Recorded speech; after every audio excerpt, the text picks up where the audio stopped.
Dari corak yang ringkas hingga ke corak yang pelbagai, kek lapis Sarawak lahir hasil dari daya kreativiti anak jati Bumi Kenyalang sendiri. Dan kita ada nama-nama besar ya yang juga antara pelopor dalam bidang ini seperti Puan Rabiah Hamid. Dan Cik Alil, bercakap tentang sasaran seperti tadi ya, adakah memang hanya tertumpu kepada masyarakat Malaysia ataupun juga di luar negara? Sasaran kita selain daripada pelancong domestik dan juga yang di Semenanjung tu, kita juga ada website di mana pelanggan-pelanggan antara di seluruh dunia membuat pesanan kek lapis sampai ke Amsterdam, ada UK dan juga di New York pun ada kek lapis kita sampai ke Melbourne pun ada. Jadi promosi through internet tu, jualan mulai internet tu sungguh kita mendapatkan Memang orang kata memberikan satu orang kata peluang agar masyarakat dunia mengetahui tentang kewujudan kek lapis ini. Sebab saya rasa bercakap mengenai internet memang sudah menjadi trend perniagaan sekarang untuk mengadakan jualan melalui internet ya, secara online. Dan selain itu ada terlibat dalam sebarang pameran ke? Okey, kami selalu pergi pameran untuk menembusi pasaran antarabangsa. Platform kami adalah pameran-pameran antarabangsa seperti MIHAS ya, Malaysia International Showcase ya. Kami ikut dua tahun berturut-turut. Yang akan datang ni dalam bulan Ogos ni adalah MICOS, Malaysia International Commodity Conference dan Showcase yang akan diadakan di Serdang.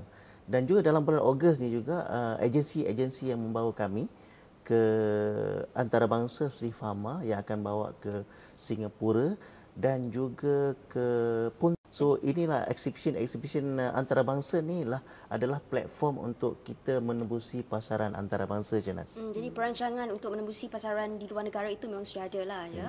Jadi siapa sangka ya kek lapis yang mula-mula dijadikan hobi sekarang telah menjadi satu perniagaan sepenuh masa. Apa pendapat Puan? Saya amat bersyukur kerana belajar, tak rugilah belajar masa dulu-dulu. Berterima kasih juga dengan suami sebab saya belajar pun tak ada halangan. InsyaAllah jadi sekarang ni jadi pendapatan saya lah. Jadi belajar dari ibu ya mula-mula ataupun saya pergi rumah ke rumah untuk belajar mencari ilmu lah kek lapis. Sebab bukan mudah sebenarnya nak buat kek lapis ni kan. Ya, saya. Satu lapisan berapa minit tadi? Saya kalau satu yang biasa tu kita ambil masa 4 minit satu lapisan. Ia memang makan masa. Ada tak kadang-kadang persepsi masyarakat kalau kek lapis yang mahal diorang merungut? Jadi apa pun Zara nak katakan kepada mereka? Sebenarnya bukan senang nak buat kek lapis ni. Memang mahal lah. Masa jualan dia tu mahal disebabkan kreatif kita. Dan masa membuat tu memakan masa yang agak panjang. Itu sebab harga dia orang tak payah nak tanyalah pasal kenapa mahal kan. Sebab membuatnya tu terlalu rumit. Shahnaz, ni seni yang tinggi, Shahnaz. Seni tidak ternilai harganya. Ya. Dan bercakap mengenai seni ni, seni kek lapis ini, orang kata yang paling penting juga kalau di Sarawak untuk mendapat Sarawak Best ya, sijil Sarawak Best. Boleh ceritakan sedikit tentang kriteria pemilihan untuk Sarawak Best ini? Okey, pertama tu kriteria dia produk tu, makanan tu sendiri mestilah unik dan beridentitikan Sarawak. Jadi kek lapis tu sendiri, kek lapis asli adalah daripada Sarawak dan keunikannya adalah diolah berbagai rupa dan bentuk berbagai corak. Contoh macam saya cakap tadi 20-20. Jadi bila potong kek 20-20 tu, memang bila potong kek tu sampai habis nampak tulisan 20-20 tu. Dan sama juga kalau Shahnaz love Umi, Shahnaz sayangkan Umi, potong kek tu sampai habis masih lagi tunjuk Shahnaz sayangkan Umi. Itu satu, unik dan beridentitikan Sarawak. Yang keduanya daya saing dan berdaya saing dan kompetitif. Itu syarat dia. Dan kita nampak tadi potensi kek lapis ni sungguh besar, Shahnaz. Bukannya domestic market, pasaran domestik, but juga antarabangsa. Yang ketiganya mesti berkualiti dan memenuhi peraturan kualiti keselamatan seperti good hygiene practice, good manufacturing practice dan juga pembungkusan dan pelabelan. Yang akhir sekali menggunakan bahan-bahan mentah lokal, tempatan dan juga halal. Dan kita juga halal adalah memang kriteria yang penting sebab bukan sahaja untuk di Malaysia, tetapi kalau kek lapis ini kalau kita pengomersialan dia kita dapat berikan dia ke seluruh dunia untuk mencubanya.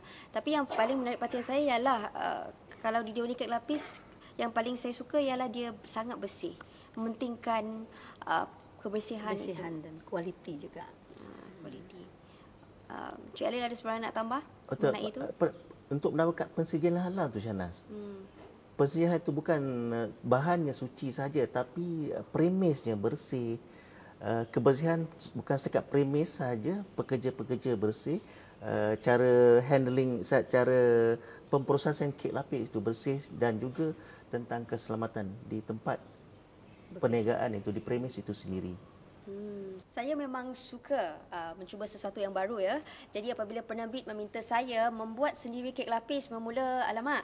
Tetapi saya rasakan peluang itu memang harus dicuba dan tidak harus dilepaskan. Jadi adakah cabaran pertama saya berjaya? Kita ke paparan seterusnya.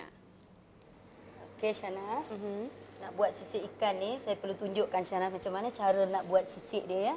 Satu persatu. Dia ni perlu kemahiran. Okey, cucuk dengan ni. Saya nak tunjukkan Shahnaz permulaan je. Lepas tu Shahnaz akan buat sendiri kan. Dia terjatuh-jatuh Kena berhati-hatilah bila nak buat pengalaman ni macam lurus sangat ni. Puan Zuraida. Kita kena selantingkan. Okey, Shahnaz boleh mulakan dengan Shahnaz sendiri. Cuba ya. Jadi bukan senang ya nak buat ni. Tengoklah. Berpeluh-peluh saya ni Puan. Okey.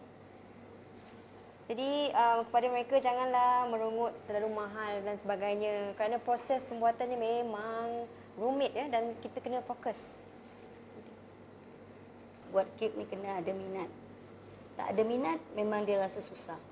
Ini pengalaman yang begitu menarik sekali. Bukannya apa Puan, selalunya kita selalu main order je kan. Jadi kalau hari raya tu merasa order sendiri. Jadi inilah dia kepingan masam manis yang terakhir. Setelah 20 minit, penat juga ya, Puan Zuraida. Berpeluh-peluh. Berpeluh.